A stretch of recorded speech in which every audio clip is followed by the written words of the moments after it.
Hello दोस्तों, नमस्कार दोस्तों। बीएड सेकंड ईयर का एग्जाम सोल्यूशन स्टार्ट कर दोस्तों। दो सेकंड पेपर था, पहला पेपर था बीएड सेकंड ईयर का जो थी आगरा यूनिवर्सिटी।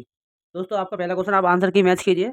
माध्यमिक शिक्षा के पाठ्यक्रम को अ तथा ब श्रेणी में किसने व्यक्त किया था? दोस्तों माध्यमिक शिक्षा के पाठ्यक्रम को हंटर कमीशन ने किया था, ठीक है, ऑप्शन बी। अगला, हटांग समिति ने प्राथमिक स्तर पर किस समस्या की ओर ध्यान दिलाया था? तो ये ऑप्शन डी वाला हो जाएगा, बी और सी दोनों सही है, ठीक है। अपव्यय अपव्यय और अवरोधन। नेक्स्ट, राष्ट्रीय अध्यापक शिक्षा परिषद अधिनियम कब बना था? ये बना था राष्ट्रीय अध्यापक शिक्षा परिषद अधिनियम 1993 को, ठीक है। कब बना था? 1993। ऑपरेशन ब्लैक बोर्ड है एक प्राथमिक शिक्षा के लिए। ऑपरेशन ब्लैक बोर्ड किसके लिए? प्राथमिक शिक्षा के लिए। अगला, राष्ट्रीय मुक्त विद्यालय की स्थापना हुई थी 1989 को हुई थी। कब हुई थी? 1989 को। निम्नलिखित में से कौन सा विश्वविद्यालय एकात्मक एवं आवासीय है? तो दोस्तों वो अलीगढ़ है, ठीक है। अगला, प्राथमिक शिक्षा के विकास के लिए योजनाएं तैयार करना किसका कार्य है? दोस्तों ये आपका ए और बी दोनों सही है, केंद्रीय शिक्षा परामर्शदाता मंडल, और बी है अखिल भारतीय प्राथमिक शिक्षा मंडल। अगला, एनसीएफ 2005 का मुख्य उद्देश्य क्या है? तो छात्रों का सर्वांगीण विकास करना। कौन सा? छात्रों का सर्वांगीण विकास करना। अगला, कोठारी कमीशन ने शिक्षा पर बजट का कितने प्रतिशत व्यय करने को कहा था? दोस्तों ये 6% कहा था, ठीक है। ऑप्शन टिक कर लेना, बी वाला। बहुउद्देशीय विद्यालय खोलने का सुझाव था किसका था? विश्वविद्यालय शिक्षा आयोग का। किसका? विश्वविद्यालय शिक्षा आयोग का। अगला, ज्ञान वह है जो मनुष्य के मन को प्रकाशित करता है। यह परिभाषा किसने दी थी?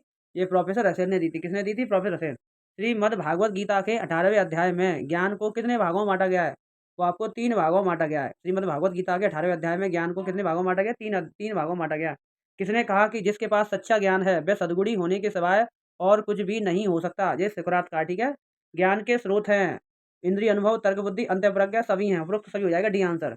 बीएस ब्लूम ने ज्ञानार्थ पक्ष का वर्गीकरण किया था 1956 में किया था, ठीक है। अगला, निम्नलिखित में से कौन सा ज्ञान विशिष्ट ज्ञान का प्रकार नहीं है? ये आपका डी वाला हो जाएगा, प्रत्यक्ष विधि। पाठचर्या पर्यावरण में होने वाली क्रियाओं का योग है। यह परिभाषा किसकी है? ये परिभाषा एनन की है। किसकी है? एनन की। अगला, उपनिषद में विद्या हेतु किस शब्द का प्रयोग किया जाता है? ज्ञान का किया जाता है। अगला, किसने कहा कि कौशल एक प्रकार का है, एक प्रकार का कार्य है जिसमें विशेष प्रकार के प्रशिक्षण एवं ज्ञान की आवश्यकता पड़ती है? तो दोस्तों आप लगा लेना इसका आंसर, ठीक है। देख लेना, इसमें डाउट है थोड़ा। अगला,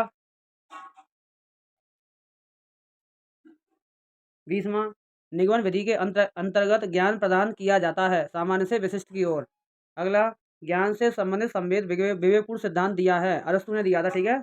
अगला, 22 नंबर, निम्न में से कौन सा भावात्मक पक्ष के अंतर्गत नहीं आता है? विश्लेषण नहीं आता है, ठीक है। किसने कहा कि संस्कृति मानव जीवन के प्रति चेतना की अभिव्यक्त है? श्री अरविंद ने कहा था।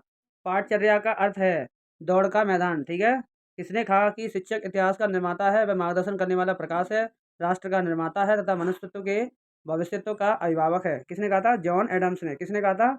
जॉन एडम्स ने। पाठचर्या के उद्देश्यों के निर्धारण का आधार नहीं है आदेशों की एकता का सिद्धांत। का आदेशों की एकता का सिद्धांत। मुदालियर मुदालियर आयोग का दूसरा नाम क्या है? माध्यमिक शिक्षा आयोग। क्या था? माध्यमिक शिक्षा आयोग। कोठारी कमीशन का गठन कब हुआ था? 14 जुलाई 1964 को। कब हुआ था कोठारी कमीशन का आयोग? तो ऑप्शन बी पर टिक कर लेना अपना, देख लेना कितना सही है अपने। पाठ्यक्रम का कौन सा प्रकार मनोविज्ञान के सिद्धांत पर आधारित है? बाल केंद्रित पाठ्यक्रम। कौन सा? बाल केंद्रित पाठ्यक्रम। अगला, पाठचर्या निर्माण के सिद्धांत।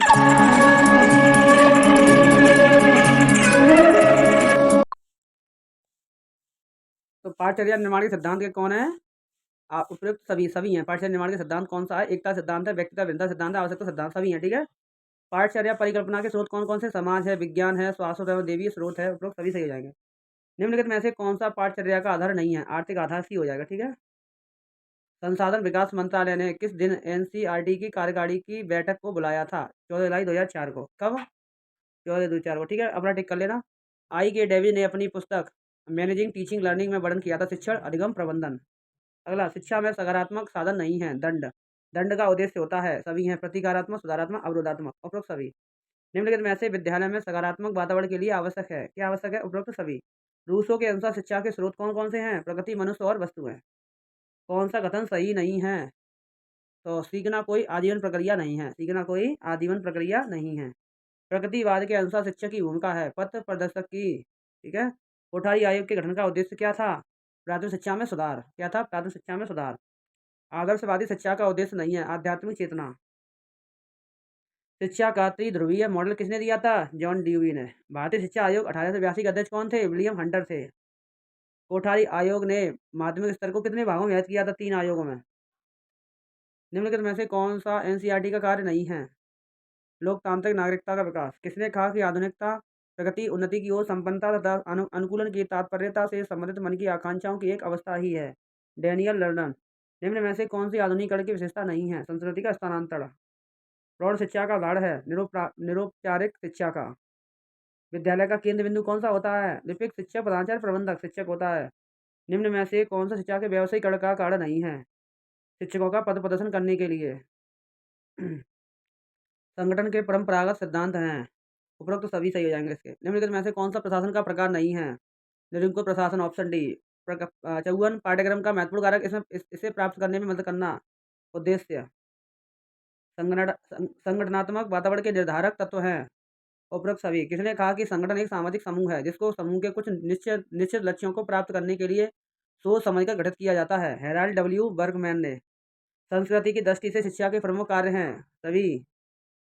अनुभववादी सिद्धांत के जन्मदाता कौन है? John Locke.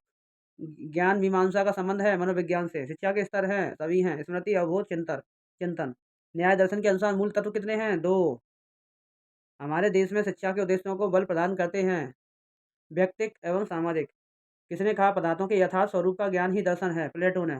निम्न में से कौन सा कथन असत्य है? निरीक्षण पद्धति यथार्थवादी। शंकराचार्य के अनुसार मूल तत्व कितने हैं? 2। त्रिभाषा सूत्र प्रस्तुत किया था 1968 में किया था। ठीक है। विद्यालय वातावरण के प्रकार हैं। मुक्त वातावरण। एनसीएफ का पूरा नाम सभी को पता, राष्ट्रीय परिषद रूपरेखा। एनसीएफ 2005 की पाठ्यचर्या को तैयार करने के लिए कितने ग्रुप बनाए गए थे? 21 ग्रुप बनाए गए थे, 21 समूह। राष्ट्रीय शिक्षा नीति 1968 द्वारा किस शिक्षा संरचना की घोषणा की थी? 10+2+3 में की गई थी। राष्ट्रीय संचालन समिति का गठन किसने किया था? एनसीईआरटी ने किया था। ठीक है। राष्ट्रीय संचालन समिति का गठन किसने किया था? एनसीईआरटी ने। कौन सा राष्ट्रीय पाठ्यक्रम संरचना 2005 का सिद्धांत नहीं है? मानवता का सिद्धांत। किसने कहा कि नेतृत्व व्यक्तियों के समूह को निश्चित दिशा में ले जाने का साधन है? Martin M Broadwell. ठीक है। अगला। निम्नलिखित में से कौन सा नेतृत्व का प्रकार नहीं है? लोकप्रिय नेतृत्व। निम्नलिखित में से कौन सा नेतृत्व का गुण नहीं है? मैत्री भाव एवं स्नेह। नेतृत्व के सिद्धांत हैं। उपरोक्त सभी हैं। ठीक है। 77।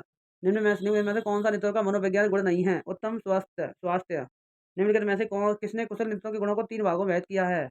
ये अपना देख लेना। ठीक है। जो आया नहीं है मैंने अपने हिसाब से, मैं तुक्का तो नहीं लगाऊंगा, बताऊंगा तो एग्जैक्ट ही, इसलिए अपने हिसाब से देख लेना उसे। जॉर्ज आर टेरी ने नेतृत्व में कितने भागों में वर्गीकरण किया है? 3 भागों में। नेतृत्व को किस प्रकार परिभाषित किया जाता है? उपरोक्त सभी। अनुशासन का अर्थ क्या है? उपरोक्त सभी। किसने कहा कि नेतृत्व अनिवार्य रूप से समाज से संबंधित होती है, परंतु प्राकृतिक परिणाम का अनुभव दूरदर्शिता की प्रवृत्ति स्वार्थ तक ही ले जाती है, सच्ची नेतृत्वता की ओर नहीं है? उपरोक्त सभी। भाषा शिक्षण में प्रयोग की जाने वाली वे सामग्री जिनका प्रयोग सुनने में किया जाता है कहलाती हैं श्रव्य सामग्रियाँ। अनुभव की 3 क्रियाएं कौन सी हैं? अनुभूति, अभिव्यक्त, ज्ञान। पाठचर्या नहीं होनी चाहिए कठोर। एनजीओ से तात्पर्य है गैर सरकारी संगठन। टैक्सोनॉमी किन सिद्धांतों पर आधारित है? उपरोक्त सभी। गांधी जी की शिक्षा के तात्कालिक उद्देश्य है? उपरोक्त सभी। शैक्षिक पर्यवेक्षण का नवीनतम रूप कैसा है? लोकतांत्रिक। निम्नलिखित में से किस सामाजिक कारक की भूमिका पाठ्यक्रम में नहीं होती? शिक्षक की जाति। जॉन डीवी के अनुसार रुचि कितने प्रकार की होती है? 4 प्रकार की। विषय केंद्रित पाठ्यक्रम का दूसरा नाम क्या है? पुस्तक केंद्रित पाठ्यक्रम। अगला। 93। किसने कहा विद्यार्थियों को जीविकोपार्जन में सहायता देना शिक्षा के अनेक कार्यों में से एक महत्वपूर्ण कार्य है? महात्मा गांधी ने कहा था। Modern development in education practice के लेखक कौन है? एडम्स हैं। भारत की समस्त प्रादेशिक भाषाएं किस भाषा में उपजी हैं? संस्कृत भाषा से उपजी है। हिंदी क्षेत्र में कितनी बोलियां हैं? 18 है, सबको पता है। तो मूल्यांकन किस प्रकार का होना चाहिए? यथार्थ। ऑप्शन सी इसका राइट आंसर है। भाषा का विकास किस पर निर्भर करता है? उपरोक्त सभी। पराविद्या का अर्थ होता है आध्यात्मिक ज्ञान या पारलौकिक ज्ञान। Option C. और लास्ट क्वेश्चन दोस्तों, प्राचीन काल में शिक्षा का माध्यम थी क्या? थी संस्कृत भाषा। ठीक है दोस्तों, अपने आप से मैं BA सेकंड ईयर वालों का बहुत बहुत धन्यवाद दोस्तों देखने के लिए। और प्लस जो चैनल में नए हैं चैनल को सब्सक्राइब जरूर करें और शेयर भी करें। ठीक है, बहुत बहुत धन्यवाद।